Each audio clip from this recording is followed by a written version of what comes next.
في إطار الجهود اللي بتبذلها الدول لمواجهة فيروس كورونا المستجد، دول كتير كثفت جهودها واعتمدت العديد من الإجراءات والتقنيات للحد من الجائحة ومنع انتشار عدوى سارس كوفي 2 بين أفراد المجتمع. ومن ضمن الإجراءات دي ما يسمى ببوابة التعقيم الذاتي، واللي ليها مسميات كتير زي Disinfection Tunnel, Disinfection Booth, Disinfection Cabinet أو بوكس، Walk Through, Disinfection Gates، sterilization gates وغيرها، واللي انتشر استخدامها في دول زي الهند وباكستان وماليزيا والصين وبعض الدول أمريكا الجنوبية وبعض الدول العربية. ايه فكرة البوابات دي وايه طبيعة المواد المستخدمة في التطهير وايه مدى فاعليتها وأمانها؟ ده اللي هنعرفه سوا في الفيديو ده.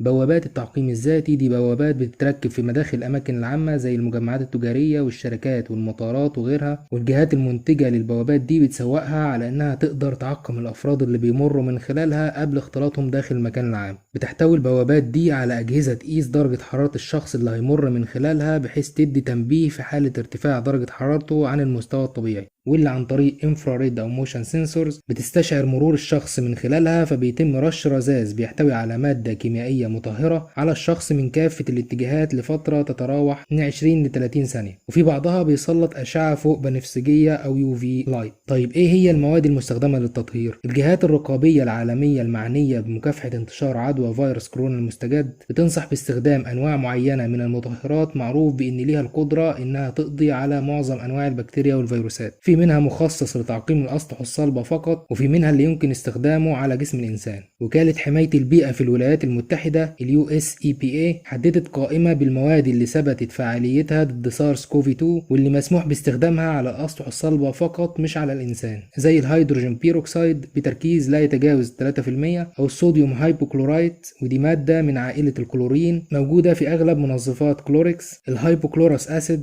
ودي برضه من عائلة الكلورين بس أكتر فعالية من الصوديوم هايبوكلورايد، ومركبات الامونيوم او الكواترنري امونيوم زي البنزلكونيوم كلورايد. اما بخصوص المطهرات اللي يمكن استخدامها على جسم الانسان، فالمركز الامريكي لمراقبة الامراض والوقاية منها اليو اس سي دي سي حدد انواع المطهرات دي واللي يمكن استخدامها بتركيزات محددة، وامثلة على اكتر المطهرات دي شيوعا المعقمات الكحولية زي الايزوبروبانول بتركيز ما يقلش عن 70%، والايثانول بتركيز ما يقلش عن 60%. فالبوابات اللي بنتكلم عنها بتستخدم انواع مختلفة من المطهرات الكيميائية دي، وبتستخدم احيانا مواد ما ثبتش فعاليتها ضد فيروس كورونا المستجد ومش بتنصح بيها وكالة حماية البيئة الامريكية زي غاز الاوزون. لو حبينا نتكلم عن مأمونية المواد المستخدمة في البوابات، فاستخدام المطهرات دي في بوابات التعقيم بيحمل معاه العديد من المخاطر، وده لان معظم المطهرات المستخدمة في بوابات التعقيم مصممة لتطهير الاسطح الصلبة فقط، الانانيميت سيرفيسز، مش للاستخدام على جسم الانسان. ورش المطهرات دي بشكل عشوائي ومن كافة الاتجاهات ممكن يؤدي إلى استنشائها أو وصولها إلى أجزاء غير مرغوبة من الجسم، وبالتالي التسبب في أضرار مختلفة أشارت ليها منظمة الصحة العالمية زي تحسس العين والأنف والحلق والجلد والممرات التنفسية. وبيزيد الخطر ده في حالة تعرض كبار السن أو الأطفال أو الحوامل أو المصابين بأمراض الجهاز التنفسي للمواد دي. وشددت منظمة الصحة العالمية على إن رش الأفراد بالمطهرات غير موصى به تحت أي ظرف من الظروف، لأنه قد يكون مضر جسديا ونفسيا ومش بيقلل من قدرة المصاب على نشر الفيروس. أما بخصوص الأشعة فوق البنفسجية اليو في، فحذرت منظمة الصحة العالمية من استخدام مصابيح الأشعة فوق البنفسجية أو اليو في لامبس لتعقيم اليدين أو أي أجزاء أخرى من الجلد، لأن الأشعة دي ممكن تسبب حساسية للجلد أو تضر العين.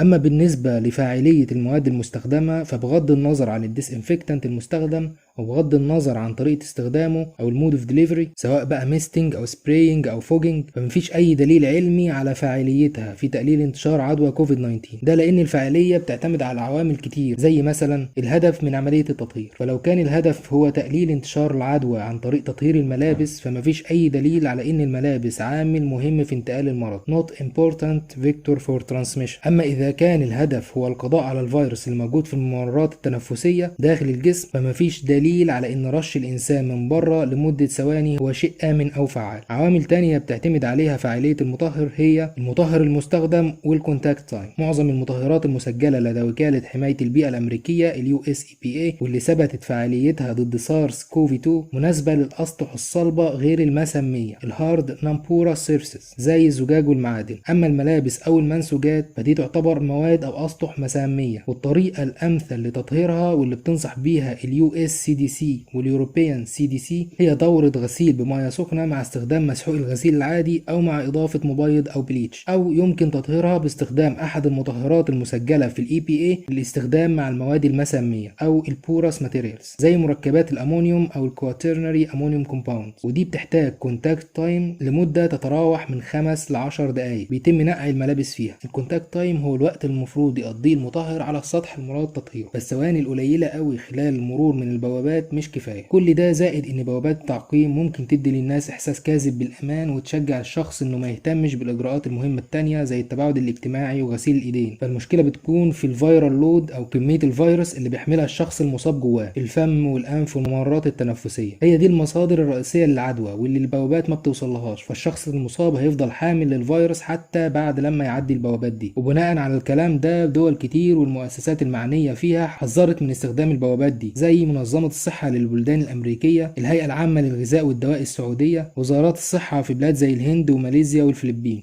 تحت هتلاقي في المصادر معلومات أكتر عن البوابات دي، ياريت تشوفها، وما تنساش تعمل لايك وشير وسبسكرايب. شكرا.